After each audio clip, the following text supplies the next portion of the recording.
Slowly start taking the Gurmantra Antargat. As you go Antargat with the Gurmantra, start whispering the entire Gurmantra. ਜਿਉਂ-ਜਿਉਂ ਅੰਤਰਗਤ ਹੁੰਦੇ ਆ ਸਾਰਾ ਗੁਰਮੰਤਰ ਮਧਮਾ ਬਾਣੀ ਵਿੱਚ ਉਚਾਰਨ ਕਰਨ ਲੱਗ ਪੈਣਾ।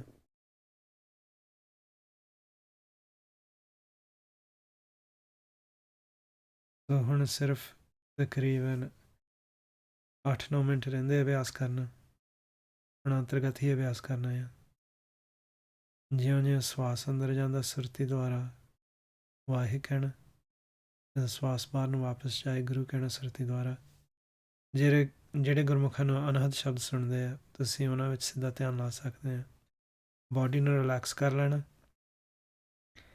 ਜਿਉਂ-ਜਿਉਂ ਅਭਿਆਸ ਕਰਦੇ ਹਾਂ, ਜੇ ਗੁਰਮੰਤਰ ਦਾ ਅਭਿਆਸ ਕਰਦੇ ਹਾਂ ਉਸ ਜਗ੍ਹਾ ਨੂੰ ਲੱਭ ਲੈਣਾ ਜਿੱਥੇ ਪਹੁੰਚਦੀ ਹੈ ਨਾਭ ਘਾਟ 'ਤੇ। ਉੱਥੇ ਫਿਰ ਸੁਰਤੀ ਦਾ ਟਿਕਾਓ ਕਰਕੇ ਸੁਰਤੀ ਦਾ ਆਸਣ ਲਾ ਲੈਣਾ ਅਤੇ ਅੰਤਰਗਤ ਸੁਣਨਾ ਹੈ। ਜੇਕਰ ਅਨਹਦ ਸ਼ਬਦਾਂ ਦੇ ਵਿੱਚ ਧਿਆਨ ਲਾਇਆ ਹੋਇਆ ਤਾਂ ਤੁਸੀਂ ਅਨਹਦ ਸ਼ਬਦਾਂ ਦੇ ਵਿੱਚੋਂ ਜੋ ਸਹਿਜ ਧੁਨ ਆ ਇੱਕ ਰਸ ਲਗਾਤਾਰ ਆਵਾਜ਼ ਚੱਲਦੀ ਉਸ ਦੇ ਵਿੱਚ ਧਿਆਨ ਲਾ ਸਕਦੇ ਹਾਂ। ਸੋ ਐਜ਼ ਵੀ ਡੂ ਅੰਤਰਗਤ ਅਭਿਆਸ, try to find that point at the navel at which the air reaches, and then once you found that spot, just listen inside with your suruti, forget about the air. If you want, you can also focus in on the anahad shabd, the celestial sound inside, and if you're doing so, listen carefully so that you can pick up the one sound that does not break in between, known as the sajdun. If you have any thoughts while you're doing Antargat Abhyas, just leave your mouth open, breathe through your mouth. That will help decrease the thoughts. ਜੇ ਕੋਈ ਵੀ ਫੁਰਨੇ ਵਿਚਾਰ ਆਉਣ ਜਿਵੇਂ ਅੰਤਰਗਤ ਅਭਿਆਸ ਕਰਦੇ ਆ ਤਾਂ ਮੂੰਹ ਰਾਹੀਂ ਸਾਹ ਲਿਓ, ਮੂੰਹ ਖੋਲ ਕੇ ਰੱਖ ਲਿਓ, ਉਹਦੇ ਨਾਲ ਫੁਰਨੇ ਘਟ ਜਾਣਗੇ।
ਵਾਹਿਗੁਰੂ ਗੁਰੂ ਰੂਪ ਗੁਰੂ ਪਿਆਰੇ ਸਾਧ ਸੰਗਤ ਜੀ, ਵਾਹਿਗੁਰੂ ਜੀ ਕਾ ਖਾਲਸਾ, ਵਾਹਿਗੁਰੂ ਜੀ ਕੀ ਫਤਿਹ. So, Guru Sahib has blessed us with this opportunity to do Satsangat. And we were just doing Simran, Saskar Simran, and then Sasa Simran. So, as we know, that Simran is what will take us to the Divine Lord, so that we can meet Waheguru Ji, so we can accomplish the mission in life, our purpose in life, so that we become one with Waheguru Ji, one with the Divine, and not have to come back over and over again in the reincarnation, Janamaran, life-death cycle. As we do Simran, we practice chanting the name of the Lord, and we walk with our mind on the path of dharma, the path of live, the righteous path, the path of love. We bring ourselves up and out of the Triguna Maya that the entire world is asleep in. In the Triguna, there are only two paths.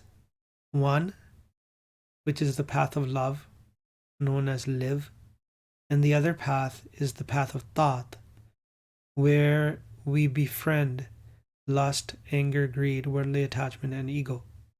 Maharaj says in Gurbani, live thought doye raah hai, hukmi kar kamai. The live and thought are two paths, and living in the command of the Lord, i.e., attaching ourselves to the hukum, the command, which is Nam, we are to carry ourselves in this world. That path of thought is what leads us to become asleep in Maya, where we befriend these 5 demons, these 5 passions. But when we attach ourselves to Nam and take the path of love, we enshrine good qualities within ourselves of compassion, humbleness, contentment, commitment, truth, positive qualities. So when we take up this path of spirituality, we've taken up this path of chanting the name of the Lord. We've taken the path by which we connect with Nam inside. The way we carry ourselves within the world should be different from those who are detached from Nam. Maharaj says in Gurbani, Bhagtan ki chal nirali, chala nirali bhagta keri bikham marg chalana. That the path of the Bhagats is different from the rest. It is a difficult path. It's not easy, of course, but it's a path that is different from everyone else on this earth, nonetheless. Manmukhs live according to what Maya dictates, what the Samaj, the community dictates. They live according to worldly ideals. Gurmukhs, on the other hand, live according to their guru's teachings.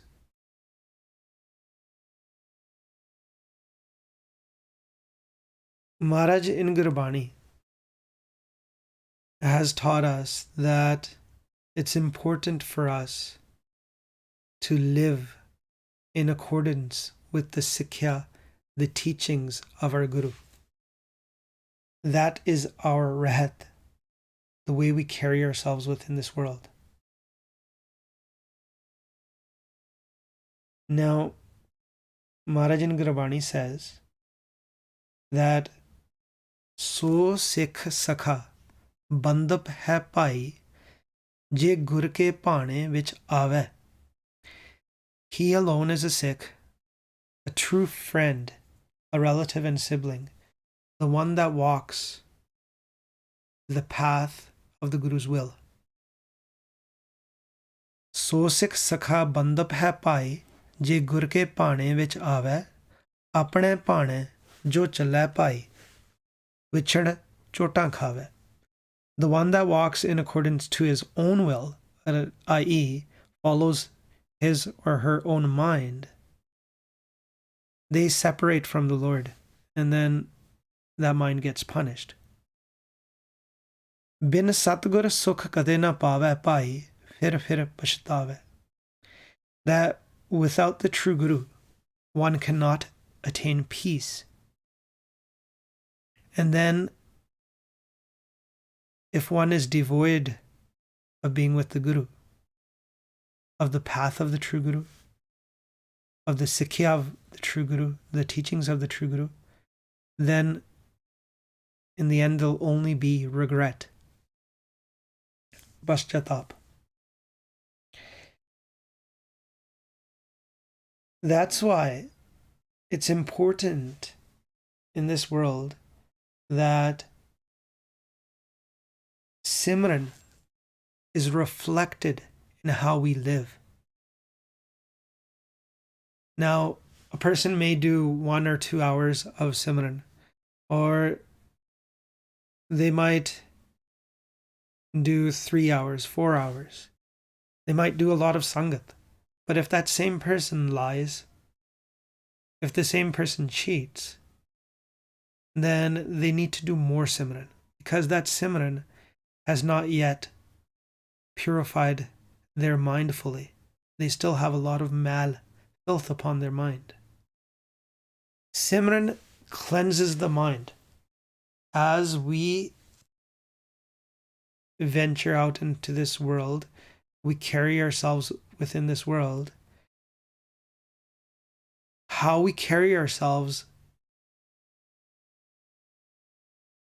is going to be seen by everyone, obviously, and is going to be seen by Vaheguruji himself, because Vaheguruji is everywhere. Vaheguruji sees us inside as well, where the world can only see our outside acts, how we act on the outside. Vaheguruji sees our thoughts as well. Vaheguruji sees our emotions. Vaheguruji sees everything about us and knows how we are. That's why Maharaj says, kat kat ke antar ki janat, bhale bure ki peer pashanat. That Vaheguruji knows everyone from inside as well. That they know the line between good and evil. They know who has a mind that is truly pure and who does not.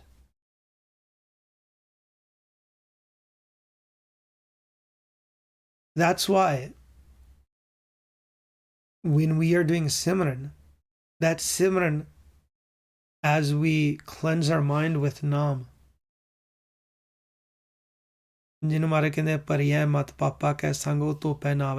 that our mind has become filthy through negative acts, through sin, through walking on the path of Tat. And with the love of Naam, our mind gets cleansed of all that filth that has come upon our mind. So Simran has to be reflected within how we carry ourselves in the world, which is known as acharan, our values and virtues that we have enshrined within ourselves, like compassion, contentment, etc. And the type of values we have: honestly working within the world, honesty in carrying ourselves within the world. That's all our rahat. When we go to the Panj Pyare to get Amrit and officially become Guru Sahib's Sikhs, that's where we become Sri Guru Granth Sahib Ji Sikhs, through the Panj Pyare when we take Amrit, Khande Batti Di Pahal.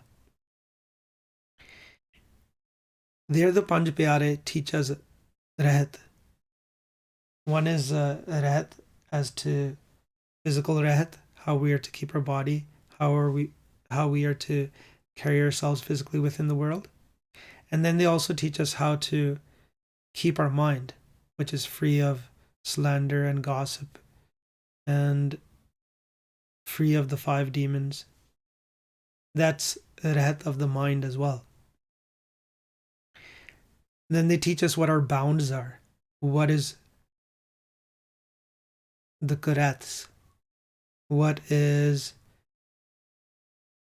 the acts that would break us from our Guru? The acts that if we do certain types of sins in this world, we have officially gone vemukh from our Guru, like adultery, cutting of the hair. Maharaj tells us all this in Gurbani as well. Taking intoxicants, alcohol, eating meat. These are bajr karahats that are taught to us by the Panj Pyare when we've gone into Guru Sahib's Sharan.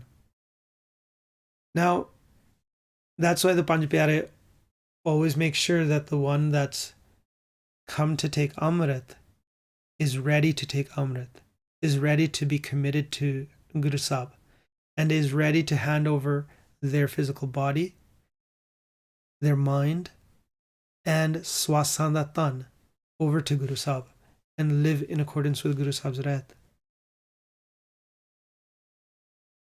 And until we reach that point where our mind has come to the point where it's going to be committed to Guru Sahib, it's going to take Amrit, we are to do Sangat.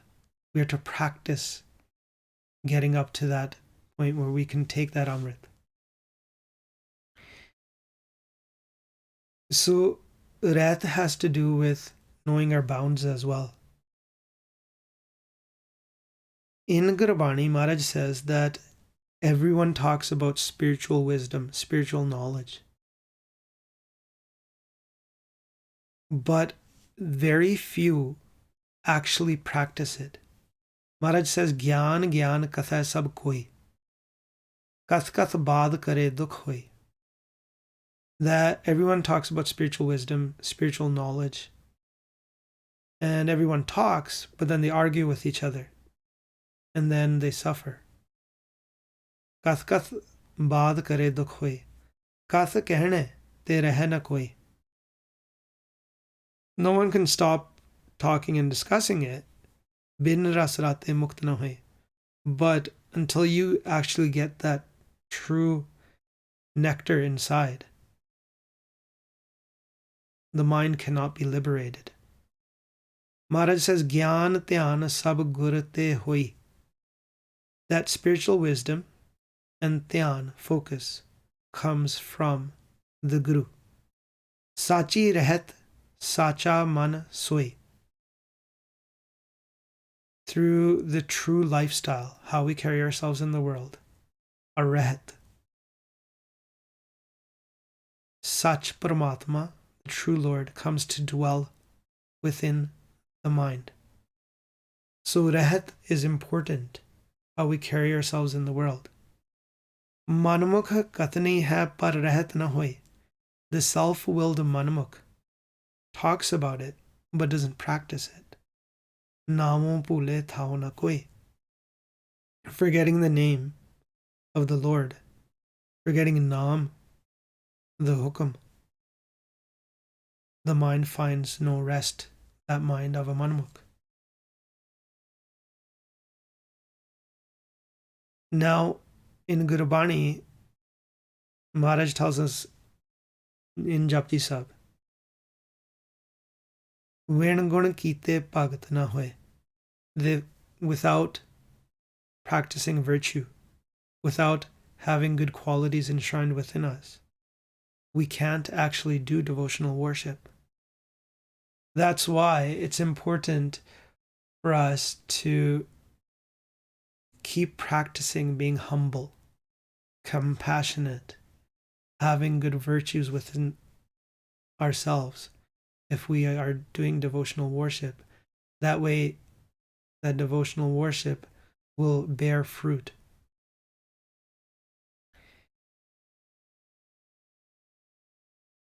Maharaj says in Gurbani, Biswambar jiyan ko data bhagat pare pandar, that the Lord is the giver of all beings and sustains everyone.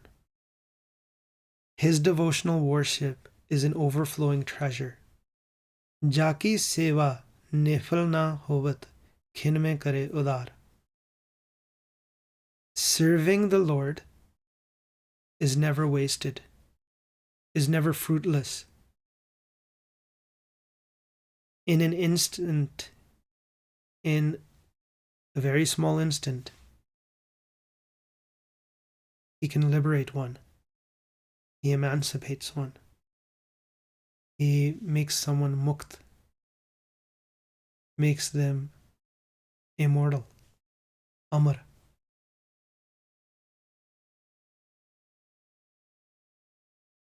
Now, in Gurbani, Maharaj has taught us that having good qualities within us, on top of that, doing bhakti, doing devotional worship, will bring our mind out of the trigun. So as we go upon this path and we are doing Simran, our mind starts to change. And if you notice in your mind that your sabhav, your nature, the way you carry yourselves is still the same as before or hasn't changed as much as it needs to, that just means to us as an indication that we still need to do more Simran. We need to meditate more.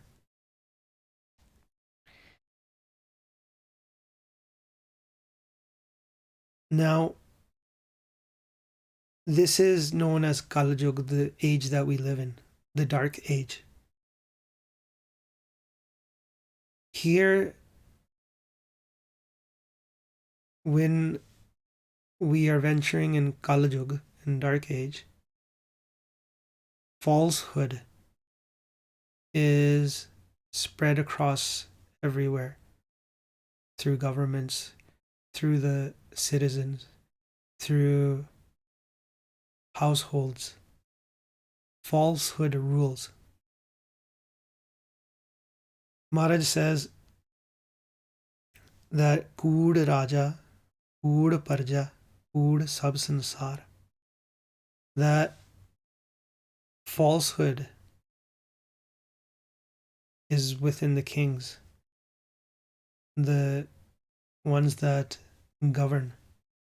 Kood Raja, Kood Parja, Kood Raja, Kood Parja, Kood Sab Sansar. Falsehood rules everywhere in the entire world. Kood Mandap, Kood Madi, Kood Besanhar. Falsehood is in the mansions. Falsehood is in the skyscrapers. And those who live in them have become false as well.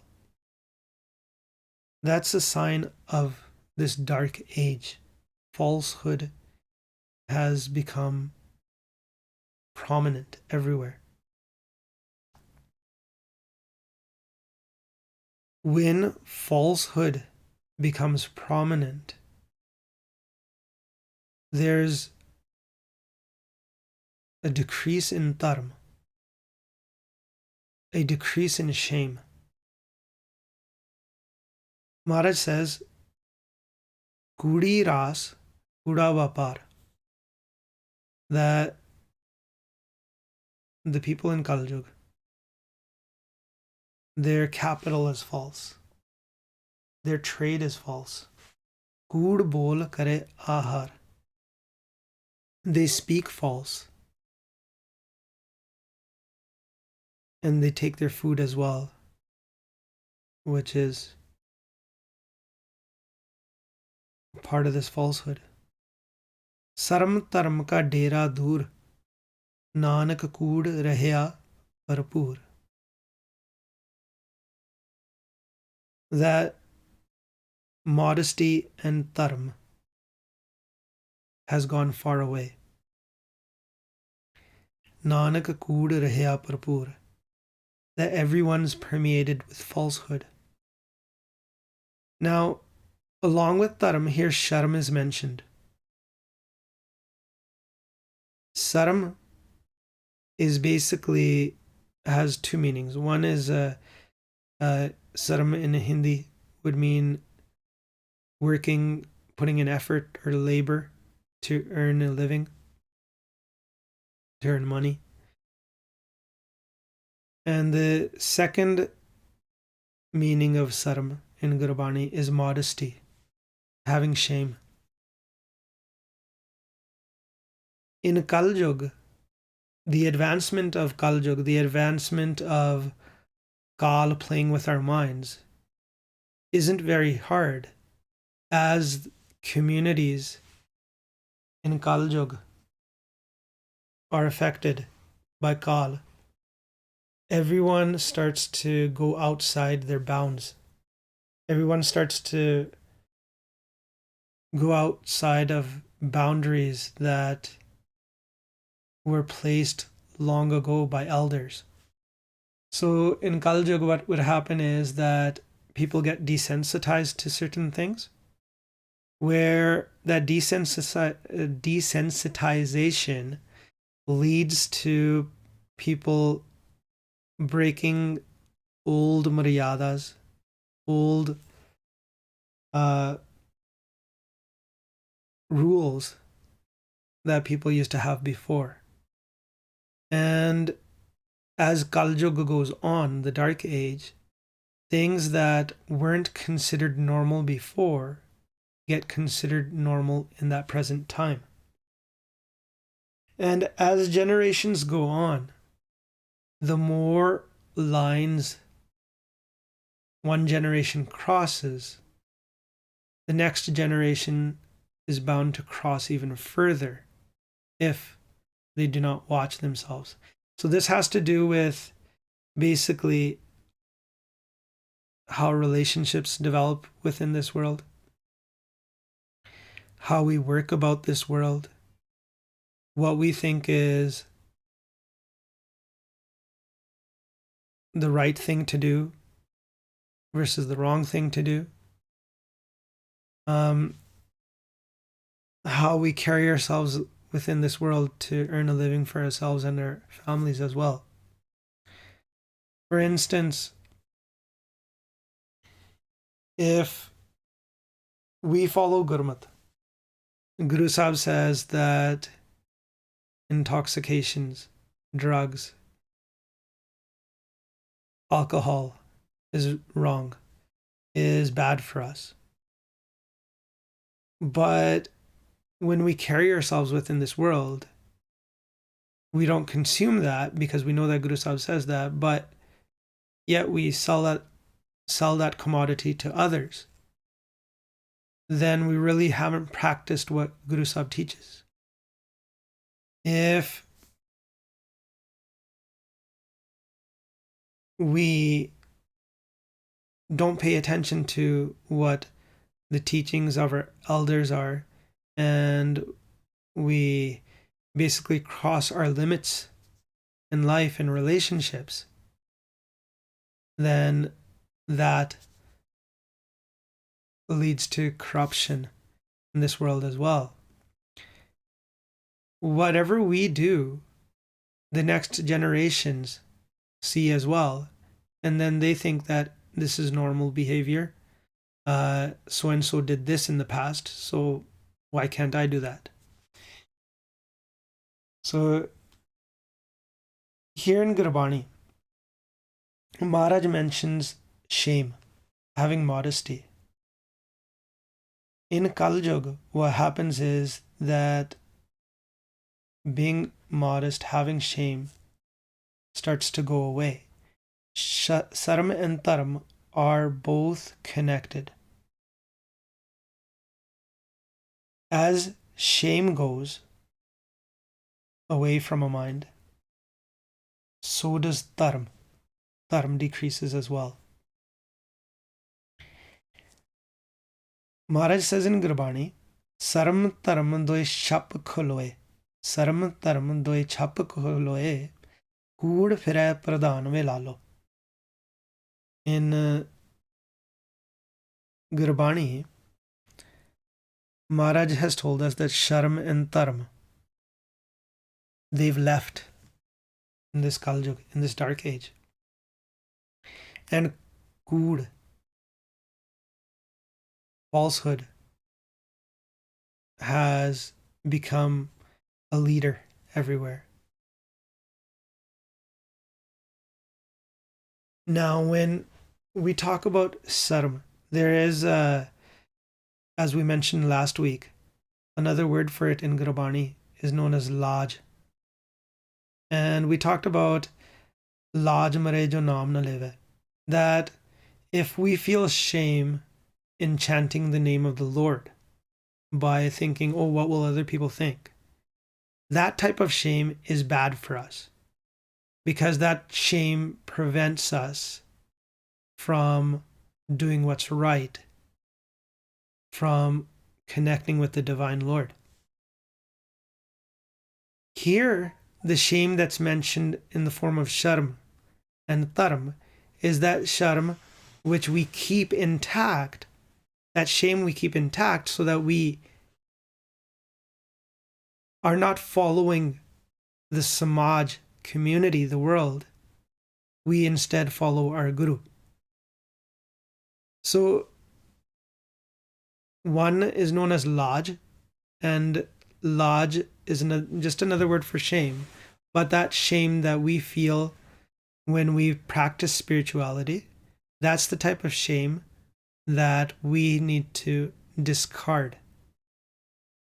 But the Sharm, shame, which takes us on the path of thought, where we try to impress the world,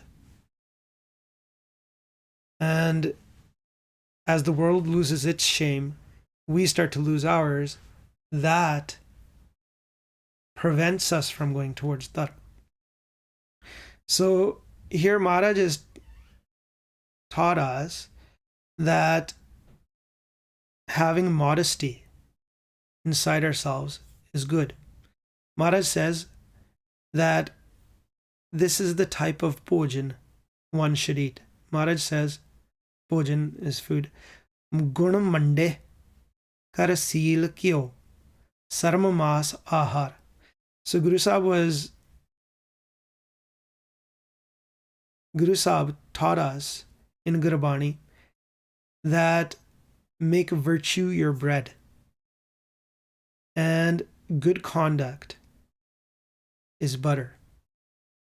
And as Manamukhs eat meat, Maharaj says the meat that's to be eaten is modesty, having shame. Gurmukh paiya nanaka khadya jahe bekar. That the Gurmukhs consume this food. They consume virtue. They consume good conduct within themselves. They consume modesty within themselves. Their mind takes that in.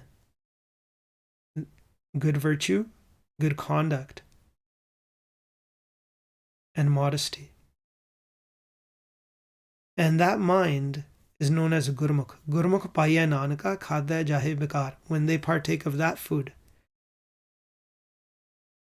of the mind, their bekar, their mind's corruption disappears. So basically in Gurbani, Maharaj has taught us that modesty is something that's important. as Kal Yuga goes on, community, the world, people within the world, they get more corrupted. Gurmukhs, on the other hand, they are aware at all times. And when they are aware at all times, the 5 thieves within are in their control. So we have a couple of questions that have come on the YouTube comment section. One is, Waheguruji, how can we prevent our ego, which arises when we follow rules and others don't, thus becoming judgmental? Okay, so that's a great question. We follow rules, Gurmukhs follow rules, they follow Gurmat. And just as we were talking about, you'll notice in the world that as time goes on, people think that, oh, this is normal nature of breaking rules and stuff. Certain rules that in the past were considered unbreakable. And as we were just talking about, Kal Yuga, as it goes on, this is going to become more and more normal. Now, when we follow the rules and others don't, we just have to realize with Gyan, with the divine knowledge that Guru Sahib's given us, that those minds that don't follow this path, don't follow rules laid out by our spiritual masters, those minds are asleep.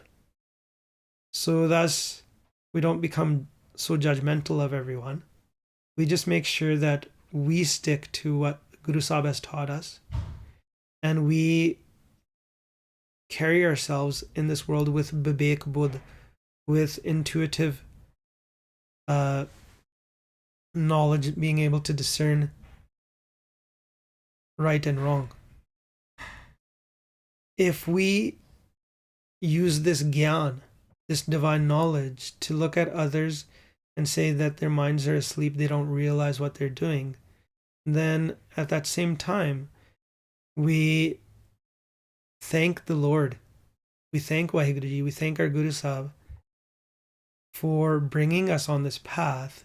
Then our ego gets subdued, because we realize that very easily we could be in the same situation as everyone else if Waheguruji didn't do Kirpa upon us. That's how we subdue our ego. And that's how we become less judgmental. Waheguru, I was doing Simran yesterday, and at some point my body became completely relaxed, and it felt like I had no body. And my mind felt like it was merging into the space around me, the blackness. Also, do we keep our bhakti strong when health is not good, sickness and pregnancy, for example? Any advice or tips? Okay, so that's that first experience that you just talked about is really amazing. That's where our mind becomes aware of itself going into its home. Everything that we see, this Kali Kala, this empty space around us, is known as Sun. So when I say everything we see, like what I mean is the empty space that we see around us is known as Sun. And this is actually our true home, where our mind goes. Now, this Sun has different levels. We try to get to that point of the 4th Sun where there's Prakash, where there's light. And it's actually, at that point, we'll become aware that there actually is no darkness in our home. It's actually light. As we do Simran Bhakti, what happens is our mind becomes more aware of itself and the process by which it leaves this body. So the way you're doing Simran is very good, because you are starting to get that awareness of going into this Sun. And okay, so how do we keep our bhakti strong when health is not good. Basically, now the thing is that because we live in this physical body made of the 5 elements, and at certain points, sometimes the elements have a bit of an imbalance, the 5 elements, and a person physically sometimes is sick. If, for instance, unje example, like just as an example, sometimes a person gets a cold or something. Now, sometimes a person, just as you said, in pregnancy gets sick. A lady, when they're pregnant, they are sick when they're vomiting and have morning sickness. And sometimes that sort of upsets our routine. So we have to remember that our Simran, our meditation, our connection with Vaheguruji is not just when we're sitting and meditating upon God. It's something that we should carry as we walk around and venture into doing our tasks in our daily life as well. So in Gurbani, Maharaj has taught us that we keep up our bhakti no matter what condition our body is in, because the bhakti is with our actual mind contained within this physical body. The mind itself is subtle, and the mind is the one that's going to do the bhakti. So here it's just a matter of giving knowledge to our mind that keep up your bhakti no matter what, and that bhakti that you're doing, for instance, in a situation where someone is pregnant, that bhakti that they're doing not only affects their own mind, cleanses their mind, but it also helps the baby that's in the womb. And when we're doing bhakti, it's beneficial to everyone around us as well. So just remember that in such a situation, for instance, in this example of pregnancy that you presented, that when you're going to do Sas Gra Simran or Sasa Simran, try not to do it too loud or too fast, because your breathing affects the fetus as well. Just do it naturally in a Sahaj. Vai Guru, Vai Guru. And that'll be easier for you physically as well. And reading Gurbani, especially when you're pregnant, that knowledge that we get from Gurbani for our mind, that same divine knowledge affects the mind of the baby inside as well. So in Gurbani, Maharaj then basically brings us back to that point of doing Simran over and over again. That way we remember whether we're sick physically or we're healthy physically, that the mind knows that connecting with Nam is the most important task we have at hand.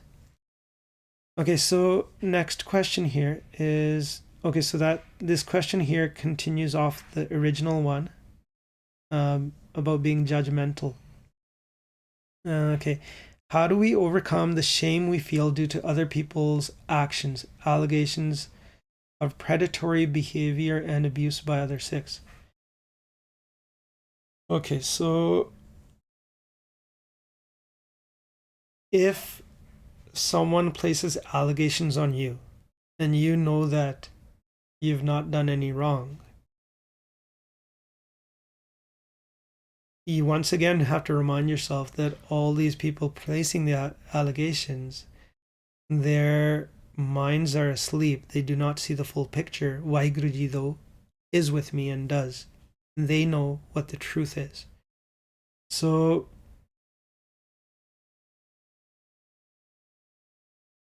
that shame we feel due to false accusations of others, allegations, you just put that aside and you go into the Sharan of Vaheguru Ji. Vaheguru Ji in the end is the final judge that's going to judge our mind, right? So as long as we keep that in our mind, that Vaheguru Ji knows me from inside, then we don't have anything to worry about. The being modest, being shameful in the sense of having sharm in this world when we carry ourselves is a good thing. Sometimes just having shame inside us helps us carry ourselves the right path in this world. If there was no shame in this world at all, a lot of the minds in this world would run off onto the thought path because they don't care what anyone thinks. So that shame works both ways. It's just that in a situation where we feel shameful because people are putting incorrect allegations on us, then what we do is we just ignore them and we continue our bhakti because Vaheguru Ji knows us best. Sometimes what happens in life is that a person does end up doing something wrong, and because of that shame they feel, they go on the path of dharma and they start doing bhakti because they've realized they've made a mistake. In that situation, that shame is beneficial as well. That's just a side note here. But here, where you're talking about allegations, just remember Vaheguru Ji knows you best. So everyone else does not. So we're here to please Vaheguru Ji. Vaheguru Ji, a Gurmukh came in my dream and he told me some jugtis. Yesterday when I did my dhyan time, those jugtis worked. I have no idea what to say, Vaheguru Ji. Should I go with those jugtis? There was one jugti for how we do darshan of Vaheguru while open eyes. When I do it, a transplant mirror-like light coming in front of my eyes. Okay, yes, this happens sometimes. Maharaj takes up a form of a Gurmukh, or sometimes Maharaj comes in any form, and which is a form that they pick for us, and they teach us a jugti, and it's usually a situation where we think it's a dream, but we're talking Brahmdi Vichar. So what'll happen is that Vaheguru Ji take up a Gurmukh's form and they'll teach us a technique. And that technique, yes, because Vaheguru Ji taught it to you directly, you can practice that. Where you're saying at the end, can I call you sometime, Vaheguru Ji? Yes, you can. Just make sure that you consult with Gurmukhs as well. Sometimes we end up doing juktiyan wrong, but usually in a situation where Vaheguru Ji has actually taught us a jukti within the Sun Mandal, which is not actually a dream, it's real. We are able to practice that jukti, that technique. So yes, you can practice that technique. Do call as well. Phone number is 780-710-4609. 780-710-4609. So it looks like that was the last question today. So in speaking, if I've made any mistakes, please do forgive me. Akhrawada ka tapul chuk maaf karne. Vaheguru Ji ka khalsa, Vaheguru Ji ki fateh.